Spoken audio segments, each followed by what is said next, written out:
Hi, today I'm producing Cat S53 and I'll show you how to enable or disable NFC on this device.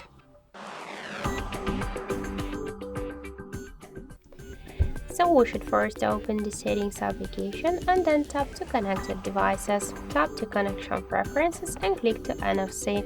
Just to activate NFC or to turn off this option, we should use this switcher by this way. If you want, you could also change the contactless payment, just click the payment default section. If you get another application, I just get only one Google Pay app, that's why I couldn't change it. And also you could switch it from use it always and to expect when another payment app is open. So that's it, thank you for watching, and if you find this video helpful, leave thumbs up and subscribe our channel.